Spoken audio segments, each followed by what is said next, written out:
And if it wasn't for this wonderful song and the words that Robert Burns wrote, we wouldn't have Auld Lang Syne.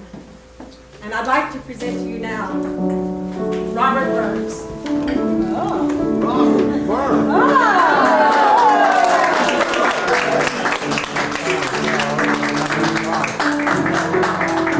Oh. Good evening, ladies and gentlemen. My name is Robert Burns.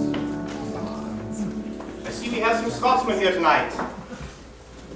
For the benefit of those of you who may not be familiar with my work, I would like to say a few words about my life, if I might. I was more sinner than saint, I can tell you that. I was more farmer than scholar or poet. I spent the greater part of my life on a succession of farms. From Alloway, where I was born, Moskiel, Lockley, Mount Oliphant, and my own Ellisland near Dumfries, where I spent long hours in the mending of old songs. My father was a farmer upon the Carrick border, and carefully he bred me in decency and order, to plough and sow, to reap and mow. My father taught me early. For one, he said, to labour bred was a match for fortune fairly. It never occurred to me to attempt a livelihood through the writing of poetry. The poet may jingle and rhyme in hopes of a laureate wreathing, and when he has wasted his time, he's kindly rewarded with nothing. No, I chose to support myself and my family through the honest sweat of my own brow. As for poetry, well, some rhyme in Eba's name to lash, some rhyme, vain thought, for need for cash, some rhyme to court the country clash and raise a din. For me, an aim I never fash, I rhyme for fun. I am a poet, in a sense, but just a rhymer like by chance. I have to learning nae pretense. Although I received a most adequate education, though not an education as you know it today, not in schools. What are your jargon of your schools? Your Latin names for horns and stools? If honest nature made you fools, what says your grammars? You better taking up spades and shoals and Nappenhammers. Give me a spark of nature's fire. That's all the learning I desire. Then though I drudge through daub and mire at plough or cart, my muse, though hamely in attire, may touch the heart. I've always been ruled by the heart. My great constituent elements are pride and passion. The first I have endeavored to humanize with honor and integrity. The last makes me a devotee to the warmest degree of enthusiasm and love. And in friendship, my excellent friend, Gavin Hamilton, while Highlandmen hate tolls and taxes, while Moreland herds like good fat braxies, while terra firma on her axis diurnal turns, count on a friend in faith and practice, on Robert Burns. There's a wee fault they whiles lay to me. I like the lasses. God forgive me. For many a plaque they wheedle from me at dance or fair, maybe some other thing they give me, they will can spare. Yes, you would probably have me say something of my amorous exploits. Why is it that one cannot speak of the life of Robert Burns without raising the subject of my dalliances? Well, this was my reputation, even in life. What though they call me fornicator, and tease the name in kindred clatter? The more they talk, I'm ken the better. E'en let them clash, an old wife's tongue's a feckless matter to gain bash. Still, it was not altogether pleasant to be summoned before a session of the kirk on a charge of fornication.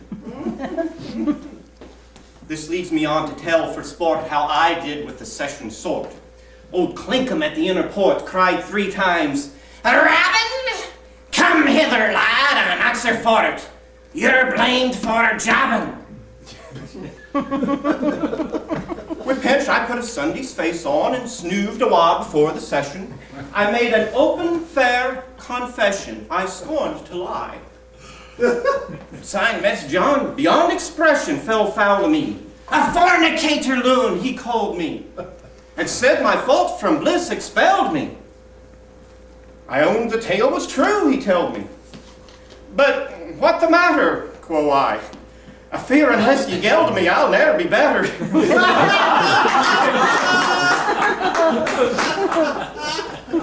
Geld you, quoth he, and what for no?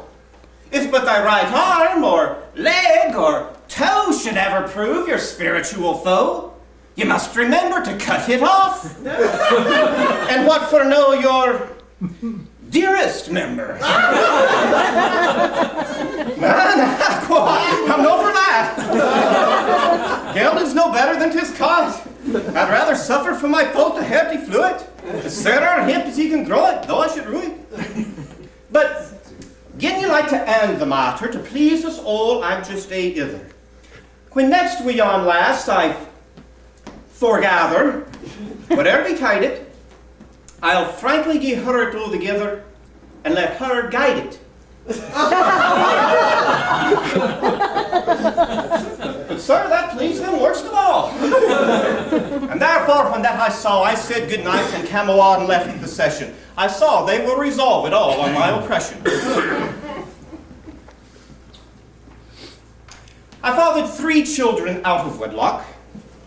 My wife Jean bore me 9 children, 2 of whom survived past the age of 14 years. It is true that I observed fewer of the bounds of matrimony than propriety demanded.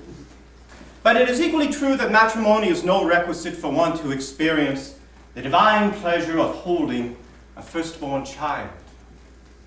A poet's welcome to his love-begotten daughter. Welcome, my bonny, wee, sweet daughter. Although you came here a wee unsought for, and though you're coming, I have fought for both kirk and choir, yet by my faith you're no unwrought for, that shall I swear. Sweet fruit of many a merry dent, my funny toil is no octent, for though ye came to the world a squint which fools may scoff at, yet in my last plaque thy parts be in it, the better half of it.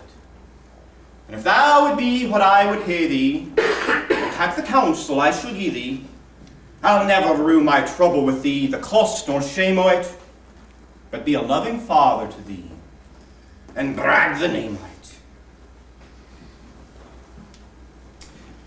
Having had to concede failure as a farmer, I moved to Dumfries and took up the post of exciseman. One night, the French that I had learned as a boy stood me in good stead when I led a party of soldiers in the capture of a French vessel. I was briefly recounted something of a military hero, until I purchased the vessel's complement of cannon and had them shipped to the revolutionaries in France. An action which nearly cost me my position. As exciseman, I rode upwards of 200 miles a week on horseback in every sort of weather. That exposure to the elements, combined with a heart disease that I procured in childhood, caused me to suffer sudden attacks of weakness and fainting. I was walking homeward in Dumfries one evening when I was seized with weakness and fell, fainting, helpless, into the snow. Some townspeople came by, and rather than offer me assistance, remarked, "There lies the poet Burns, drunk again." But I was not drunk. I was dying. In my final days, I began to reflect, what happens to all the pleasures of a happy life once we have crossed that burden which no traveler returns? What happens to all the pleasures of old acquaintance? Shall they be forgot and never brought to mind? No, I say, not while the spirit of Robert Burns is alive. And so, my friends, although you may not see a ghost each time a festive night returns, may you sometimes raise a glass and toast the immortal memory of Robert Burns. Yes!